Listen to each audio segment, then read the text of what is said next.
when I was writing my book, The Chartered Vendor, I wanted to challenge the way people think, to say in Zim, it's a land of poverty. And to me, I was saying it's a land of opportunity. Of course. 100%. But it depends with where you want to start from. You know, if you want to be an entrepreneur, I'll say be prepared for a fight, and not just against people, against yourself. You know, the doubt can creep in. You might not make salaries, and then someone just all of a sudden just comes out of nowhere and just buys quite a big order, and you're just like, thank you, Lord. Thank you. You see, Zimbabwe, jobs are scarce. So our young people, they want to, most of them, even at school, they now want straight from school, jump into entrepreneurship. Yes. So I would always encourage young people to first try and get a job and put some skin in the game. We're always encouraging entrepreneurship, but you always need that time to grow. You can't speed up the time for growth. I think also that's another key thing that a lot of entrepreneurs need to experience. They need to experience failure. That failure is not the end. You don't quit, you just fail. So you'll fail a few times, but you must never quit on your journey to becoming the person that you want to become. That's the most important thing. Never quit on yourself. No failure must ever hold you back. Keep fighting, keep moving forward.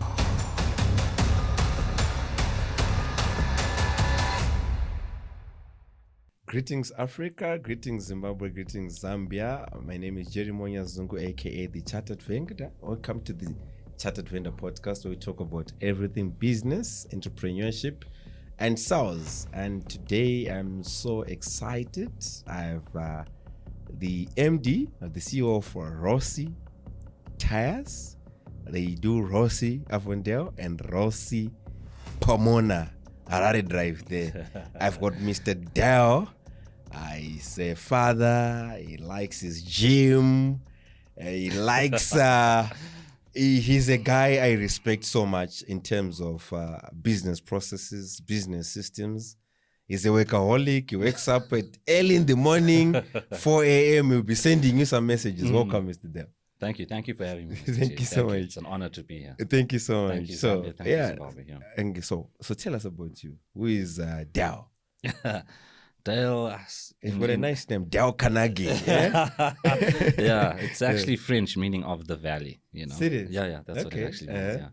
Yeah. Well, I'm a simple guy. I enjoy going to work. I love work, actually. Mm-hmm. I think that's what makes it easier. Serious? Yeah, I love working. I love waking up early in the morning, checking numbers, analyzing everything, our KPIs, measuring the business and seeing how we're growing, and then slowly adjusting and tweaking as we go along. So it's a slow process, but we get in there, and something that I enjoy doing. So it's been years and years of consistent passion, analyzing the numbers and just tweaking and adjusting as we go along. So it's exciting. I love it. So how did you start? So I used to start selling. I started off as a tire fitter. Serious? Yeah. So 2000, I'm one of those that finished school 2007 straight into 2008. Lucky me. Thank you. But we made the most of it, and lucky enough, my dad's friend had a tire business, and he was like, instead of you roaming around the streets, come and work as a tire fitter. And from there, we built into stores, and then from stores into sales, and then from sales into a branch manager, and then from the branch manager position, that's where I was able to learn how to really run a business. Okay. Because I was now in charge of paying rentals, lights, water. That's when I started realizing when I sell a tire for $100, that $100 is not all our money, Now you're starting to understand, okay, well, the tire costs us $60, so we have to pay the supplier. From that, we have to buy work suits. We got to buy grease, nuts, bolts. Spanners, all sorts of consumables that we're using on a day-to-day basis, the lights, the water, the depreciation on the machinery, the tables.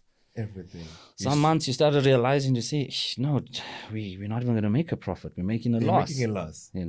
So, yeah, that's where I learned quite a lot. Best school fees, I can even say. Okay, so taking you back, yes. When you were a manager, yes, I would like to understand... were you running the whole branch, and it was for how long? Oh, yes.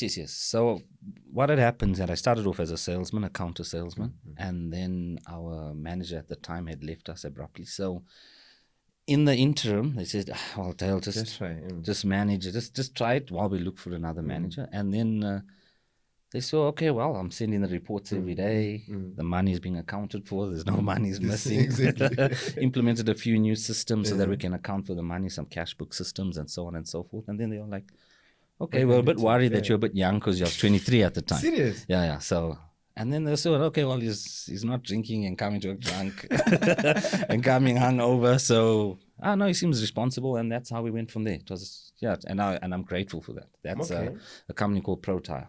That was how long? Tyre. Okay. Yeah. It's a good company till today. Yeah, that's good. Yeah, I still see some of the owners here and there, and I thank them for the education that I received. So for how long were you doing? So a manager? How long I was a manager from. There's a problem, which is there.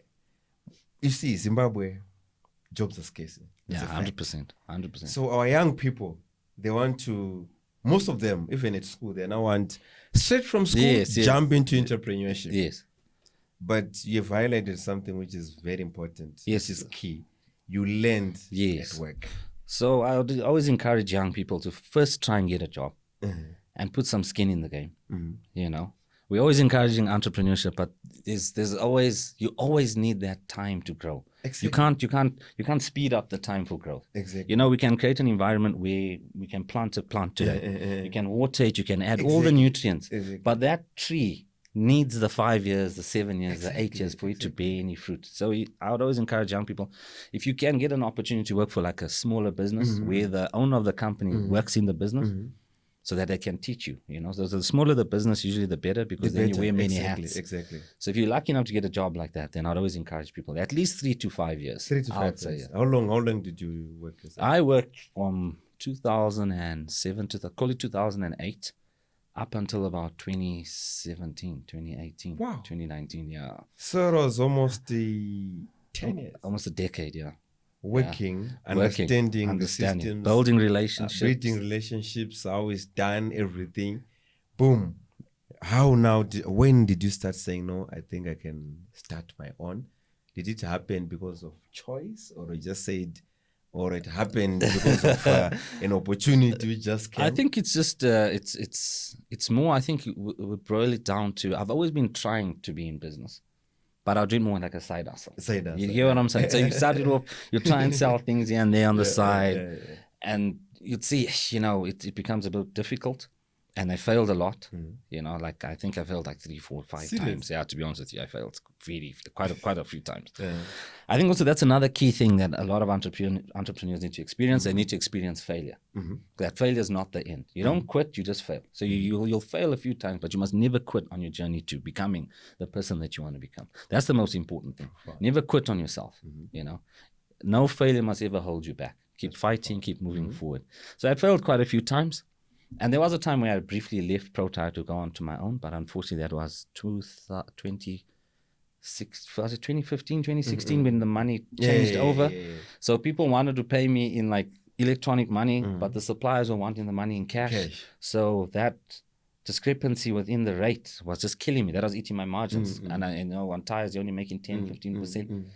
Until the end, I just couldn't handle it anymore. So I found a job as a consultant at Rossi Tyres. Oh, okay. You started off as a consultant. Yes, I started off as a consultant in 2016, and then in 2019 the opportunity came up to buy a branch.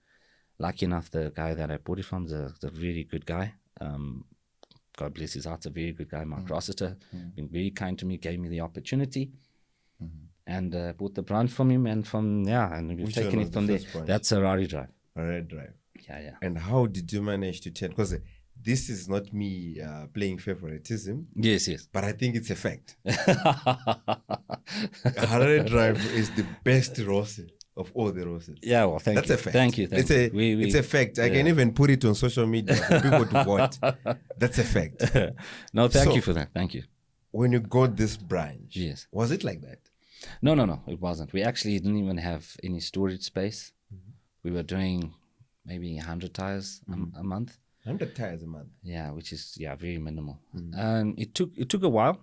I could see the potential. It's just that within that potential required a lot of commitment to getting the business going. So I knew I had a long haul ahead of me. But it's fine, you know. I was 30 years old at the time. So I knew, I said, gosh, even if it takes me 10 years, I've already given myself 10 years. I've already been 10 years in the game. Another 10, 20 won't hurt. I mean, I plan on selling tires till I'm in my 80s, you know.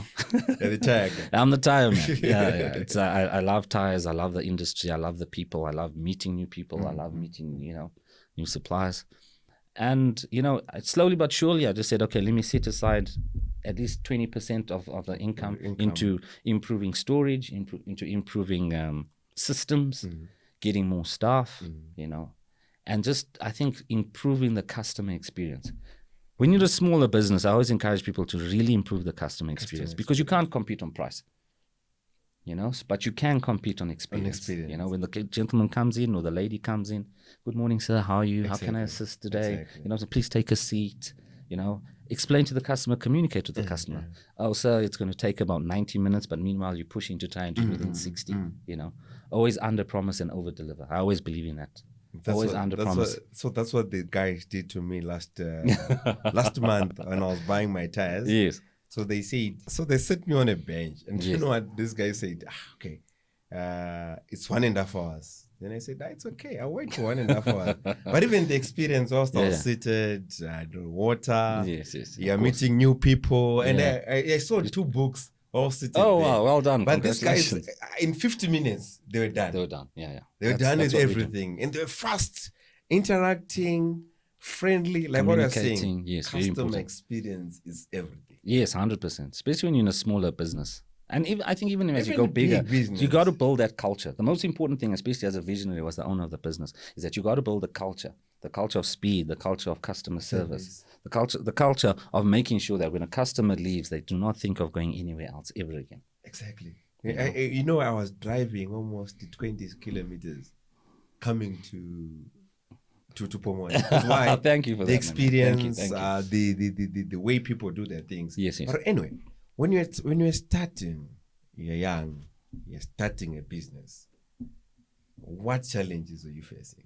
You've been given this big brand. Yeah. You're now a business owner. It's your first time running a business. It's not different from when you're running it on behalf of another. Yes, person. exactly. The risk is now on you. The risk is on you. Yeah, it's scary. But I mean, I was used to being under pressure from quite a young age. As I said, I was in management from 23. So already I was in charge of the branch, meaning that I was held accountable for its meeting KPIs and meeting deadlines and so on and so forth. So you'd find that I was already accustomed to the pressure. I think the main thing was access to capital, the story of every young African entrepreneur. And how hard it is and how difficult. You're in and out the banks, and every bank before you join them promises you the world. Exactly. And when you get there, there's paperwork from here to kingdom come. But it is what it is. I mean, they don't really know me. Same. I suppose that with Zimbabwe, it's more a trust thing. The banks don't trust us. We don't trust them. They don't trust. They don't trust us. We don't really trust them. So it's a give and take situation.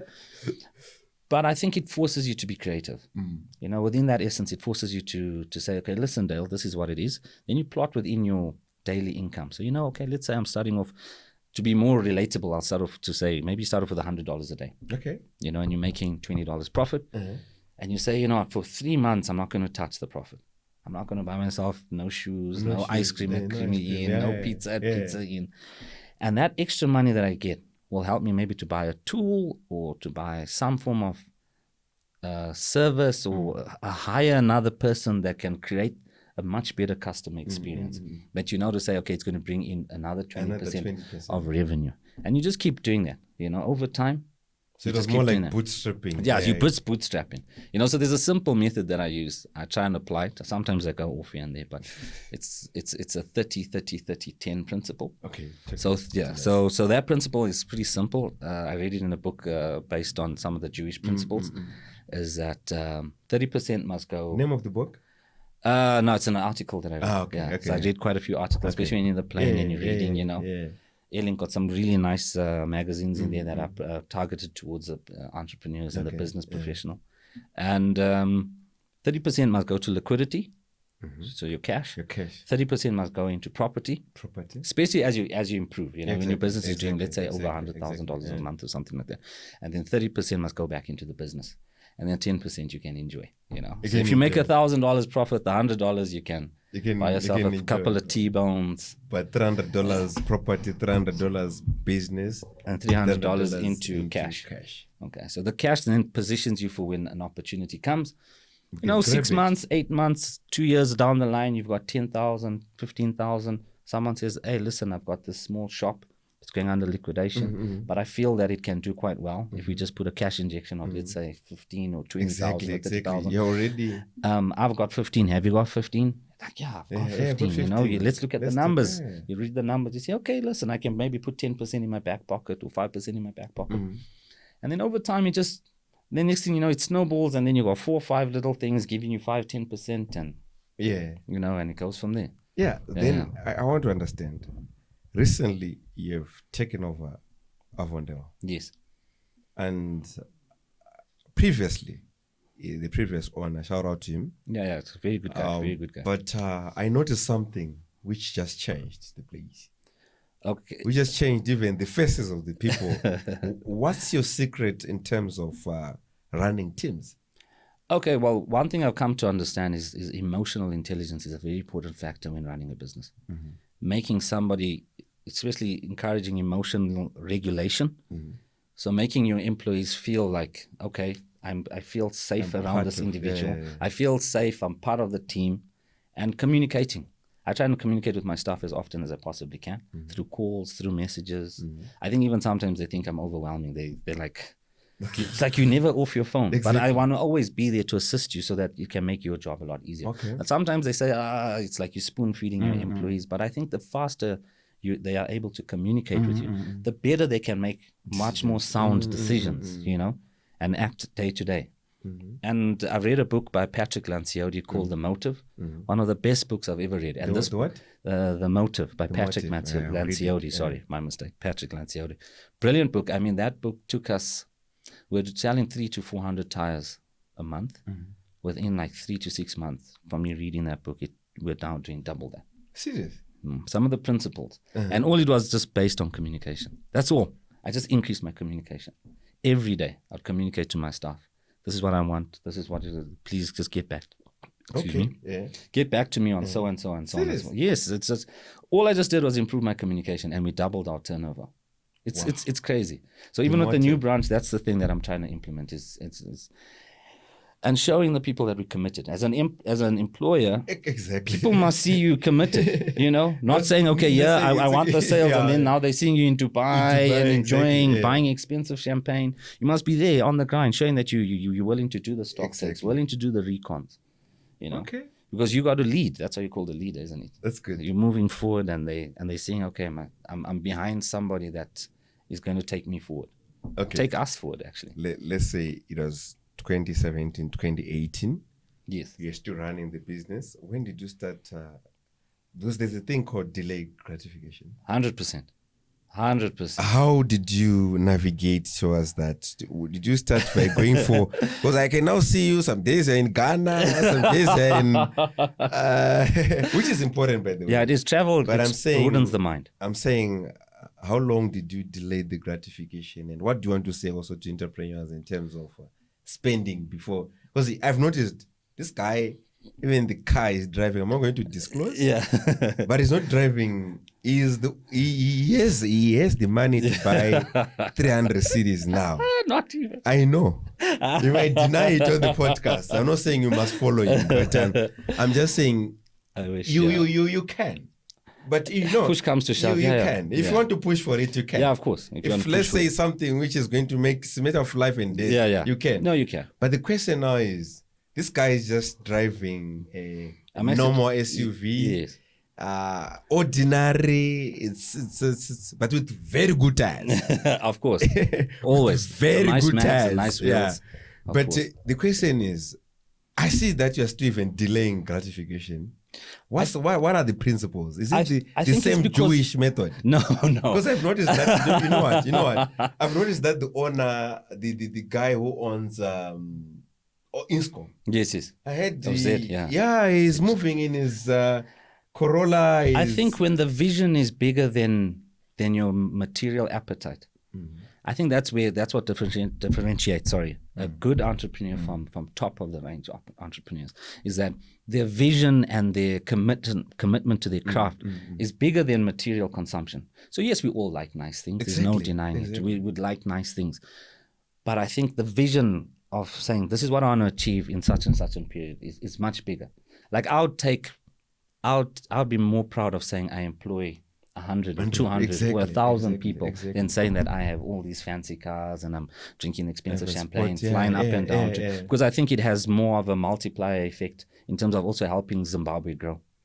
Because as an entrepreneur, I think we owe it to this country, we owe it to our family, we owe it to the people of Zimbabwe that if you're given the opportunity, if you've been blessed by God to be given the skills to be an entrepreneur and you can have that impact, then I think it's your social responsibility to give back to the country that's given you that opportunity. 100%. Do you get what I'm saying? Yeah, 100%. So your vision must be bigger.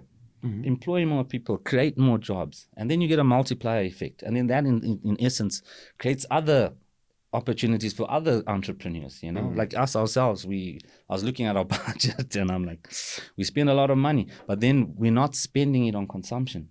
We're buying consumables like sunlights, and we're buying from a local lady that makes it at home. Exactly. You know, and you're supporting another and we're business. supporting her, you know, and we're buying another vendor that comes in and he sells us accessories like plugs and valves. So that multiplier effect in the economy is essential. And I think that's more important than material consumption. Yeah. But when did you start saying, I think I need to take a vacation? Because they want to. Oh, okay. That I do enjoy. Like, I won't even lie. I actually have an account for it. So what I do is, I won't lie, that is something. But that I only really started enjoying, I'd say, maybe after 4 years in business. Because it takes you about 3 to 5 years to really get your footing. Exactly. You know? The first 3 years are, it's a dog fight, my brother. Nothing. You are working 80, maybe even 100 hours a week. Because you must know you can't afford an accountant, you can't afford a bookkeeper, you can't afford a lot of stuff. So you had work from 6 in the morning till maybe 7, 8 at night. So because when I first started, I had to open up the workshop. I had to do the receipts. After work, you need to account for the money, make sure that, you know what I'm saying, put the money aside. Do procurement. Procurement, write everything down, you know, sort out your purchase orders for the next day, so on and so forth. And that can take you months, if not even years. It was a fight. The first 3 years, I even remember the one time I wanted these shoes, these Adidas sneakers. I saw them at the shop. Yeah. And I'd been in business, I'd say about 18 months, and they were only $80. and I still got that pair of shoes. And my wife's always laughing, saying, "Why do you keep these shoes?" I'm like, it's a reminder of the hard work and how I delayed my gratification to buy these shoes. And I bought them, I think, after maybe 20 months, I'd say about a year and quite a few, and 10 months. And I bought them for $80. And I was still questioning myself whether I would like to. Is it a good decision? It was, because then it made me realize, you know what, you also need to spoil yourself. Exactly, You've sacrificed almost 2 years, and I'd be wearing like shoes from barter. No, not that barter's bad. You know what I'm saying? But I'll be buying those, you know, $9 tennis. You know those? I think there's a few pictures on my Facebook feed. You'll see me wearing those. Good shoe though. I love them. I still wear them till today. Okay. So yeah. Yeah, that's the great. Delayed gratification takes, you know, if you want to be an entrepreneur, I'll say, be prepared for a fight. And not just against people, against yourself. You know, the doubt can creep in. You might not make salaries. And then someone just all of a sudden just comes out of nowhere and just buys quite a big order, and you're just like, thank you, Lord. Thank you. So now you have moved, you have done everything, and I've heard you highlighting a book. I'm going to read that book before end of this year. Please do. Because I've got 6 books left this year. I've read 94. So I'm reading Start With Why by Simon Sinek. Well done. I'm reading it for the 4th time. Author. But I want to read the motive as well. Like what you must, please, please read by Patrick Lancieri, please. I've noticed you had finished. Is it O level or A level? I did my O's. My A's were not the best. Okay, but you did your A's. I did my A's, yes. Then you jumped into work. Yes, that's correct. Good. You jumped into work. Yes. So where did you get the experience? Because I've heard you, when we meet, always, you're always talking about strategy, figures, data. You're the person I can ask right now. You can tell me that, no, we've turned over A, B, C, D. 100%. We sold what on this date? 100%. Okay, where did you get all that information now? The experience to run a business? Well, what I realized earlier on is what is measured can be managed. That's what it boils down to. your KPIs, your dashboards. I've only recently implemented dashboard, I'd say probably about 2.5 years ago, because we didn't really have those tools available, especially when you first started. You know what Yeah, so it was one of those. But what is measured can be managed. So even the simple things, like how many repairs did we do in the day? Something as simple as that. You keep in a record, and then you can now start planning. Then you start now. From there, you say, okay, we're doing 10 repairs a day, which equates to maybe 300 in a month. You go to your supply end, instead of paying $50 for a box of patches, you say, can I pay $38 for a box of patches? Because exactly. Do you get what I'm saying? So on the supply end, you're creating efficiencies on the purchasing side. Maybe you're going to save 7 to 10%. If you're spending $10,000, yes, exactly. So if you're spending 10 grand a month on purchases in as a consolidated figure, you're going to, on 10%, it's $1,000 in saving. Okay. Do you get my sense? On the back end. I get it. And then if you create efficiencies within the business unit itself by 7 or 10%, in terms of expenditure, and that saves you another 10%. And then now you can, I don't know, some people, they maintain their pricing, but then I think that also allows you to reduce your pricing for the consumer. And then they feel, okay, well, I appreciate that I'm getting this discount. Wow. So you can roll over that. And then over time, it has a multiplier effect, as I mentioned earlier. And then people know to say, okay, well, if we go to this company, we're not going to get ripped off. Wow. Yeah. This is profound. And to me, it's the fundis, the degreed guys who can call it MBA stuff. Let me tell you, I learned from everyone. I still remember 100%. When I met you, I'd never gone for a holiday. Oh, sure. Then you started telling me about going for vacations. 100%. And guess what? I read a book called The Millionaire Mind. Yes. What it's simply saying you need your 10%. Yes, 100%. Which you save every month, which you're going to just do whatever you want. Yes, of course. Even if you want massage, even if you want to go for holiday, etc. Yes. So I started. Last year, I went to Zambia. Oh, well, for some 5 days with my family. Nice. And it changed even the way I saw. Yes. I started performing in 2025. So, but all this, you told me first. And I had to learn it from the gurus. T. Half Acre. I also read a book called Millionaire Next Door. Yes, it's talking about the same thing. Yes, you must. But the question now is, this guy, he just finished his A-levels and got into business. But this kind of information, I can't get it from the other guys, my learned friends. So what's the secret? Where are you getting this information? We want to know. It's not necessarily a secret. I think what tends to happen is that sometimes you can feel like they're getting a bit of a block. And you think, I need to walk, I need to escape. People like Bill Gates even go on silent retreats where he even goes on his own for a week. And he just reads books and chills. Yeah, but where are you getting this? My question is, where are you getting this information to say Bill Gates is going for a walk for a week, whatever? What I'm simply saying is, are you reading? Yes, 100%. Or when you're on social media, you're busy following important information. Because 100%. you're saying, off air, you were saying you follow Simon Sinek. Yes, 100%. Yeah. And so guys like Alex Hormozy. So a lot of I consume a lot of social media. Don't see me like this. I read a lot, but I consume a lot of social media. But my social media feed is primarily, business, finance, motivation, discipline as well, because sometimes we go off the track, and then you just read something or you watch something that just says, hey, listen, Dale, you need to get back onto the... So you see, I follow, like, one guy that I'm following now is Alex Hormozy. Alex Hormozy, sales guy, yeah. He's very brilliant. He's very brilliant. And he encourages you to go on these small breaks. So you don't want to go on like a 3-week vacation. That's way too long. But 4 or 5 days to refresh the mind. Who wrote 100 million deals. Yeah, I actually just finished reading that last month. Brilliant book. Make the offer so great that the person cannot say no. Cannot say no. Yeah. So we're working on a new product that's going to be launched in January. I think it's going to be brilliant. Okay. Yeah, it's and I've read the book, and I've got the other one, the sequel as well. I just forgot the title. But by Alex Hormozy as well. Alex and Layla is his wife. And it's important to go on these holidays. Because you get to refresh and you get to switch off. And then you also get to switch your phone off, which it can be a bit difficult. But this year I'll get a holiday again. No, you must. You must prioritize. You do an account, and you even tell the accountants to say, listen, put into this account. That's what I do. Yeah. You know, even if it's only $50 a week or you know, $20 a week or $100 a week. But it's 6 months. It's 6 months, it's thousands. And then, you know, and then you've already started planning. So like my wife likes doing that a lot. Yeah, she loves that. That's what she accounts for. Yeah, okay, babes, can you see these specials here? And and then you know what happens? You have those down, then you like prepay, and then you know, it doesn't have to be expensive. At least tomorrow when you want to say, you know, honey, tonight I'll be working all night. She's the one who give you blessings. She's like, hey. She knows that by the end of the year we enjoy. Yeah, even twice a year. Yeah. So reading is important. Very much. But how do you see the culture of reading in this country? I see. In Africa, because you're well traveled, you're well connected.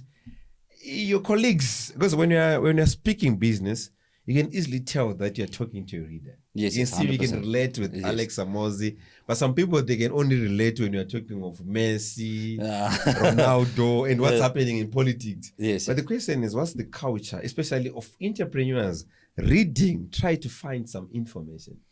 I think it boils down to maybe it's the channels.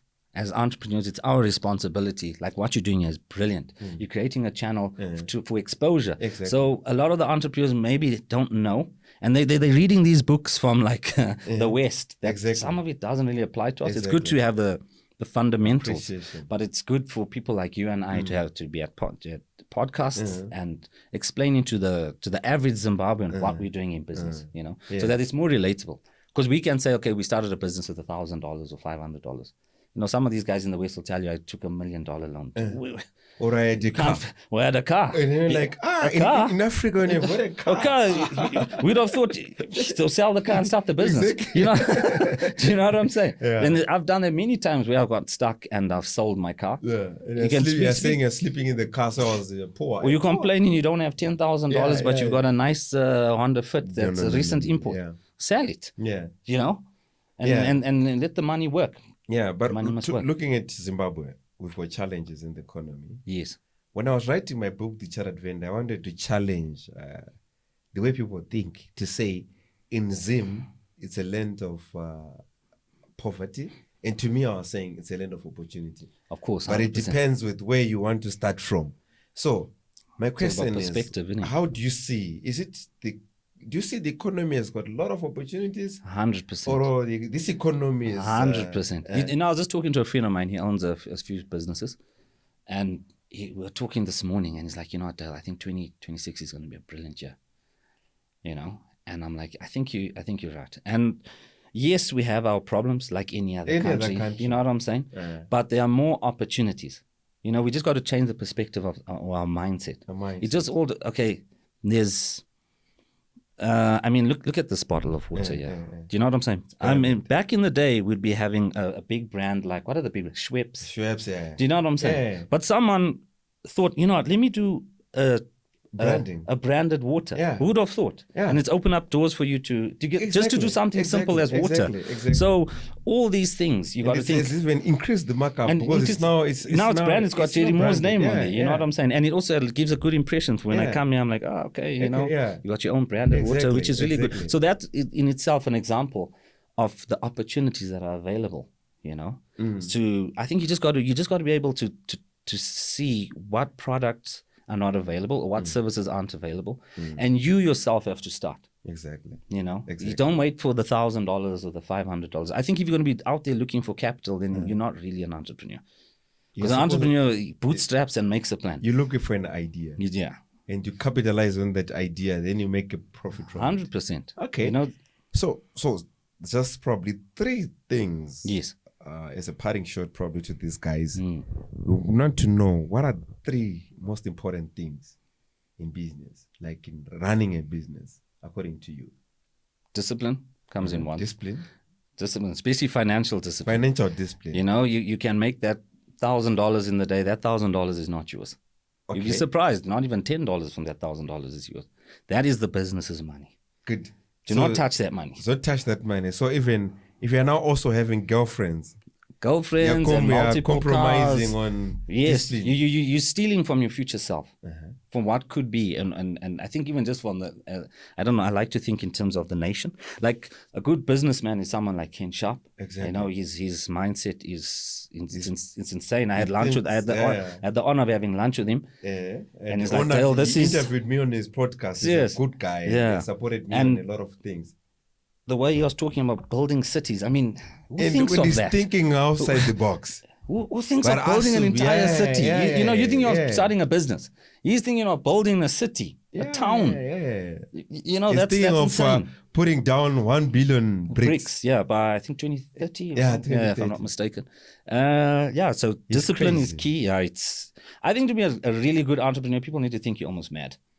You need to have so much self-belief. Very gay. You need to be It crazy. almost comes off as insane. You know, even when you talk to the average person, People say, this this guy's person not normal. is talking nonsense, man.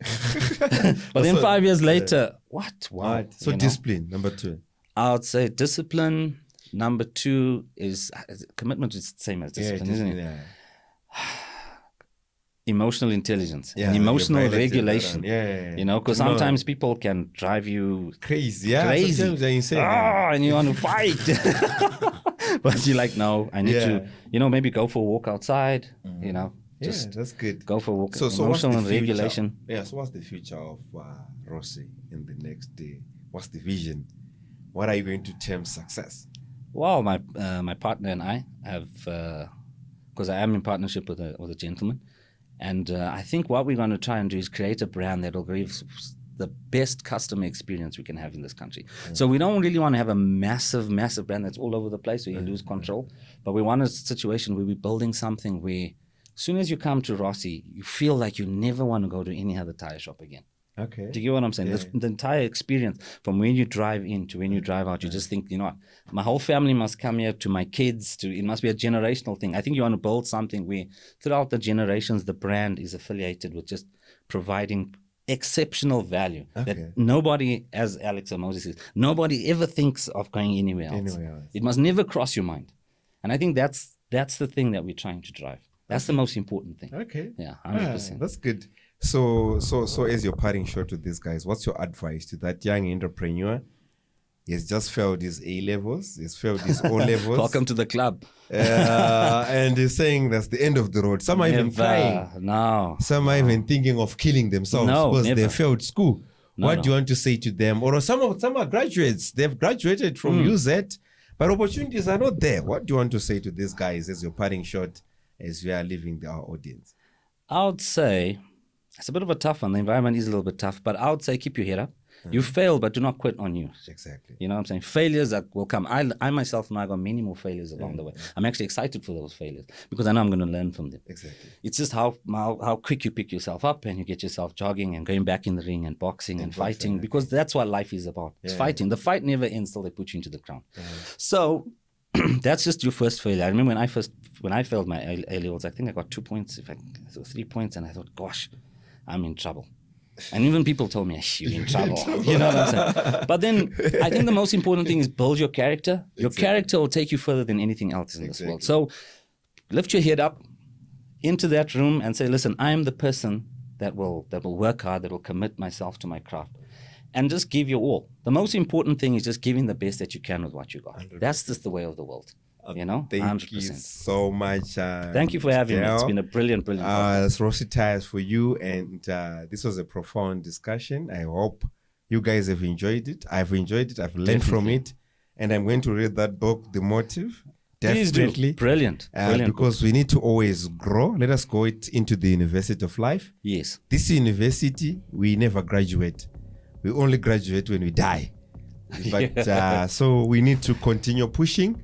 Because there are a lot of opportunities out there, but like what Mr. Dale was saying, you need to be disciplined, you need to have emotional intelligence, you need to be focused, you need to work hard so that you enjoy your life and you can achieve whatever you wanted to achieve whilst you're still alive, because most of the rich ideas are in the graveyard. 100%. So we don't want that kind of situation. We want us to change the status quo in Africa so that Africa can be the best continent in the world. 100%. So, guys, Give us 50 to 100 years. Yeah. Until next time, guys, I urge you to always subscribe and like our video and comment. Thank you so much. Until next time, it's Jerry Monya's out.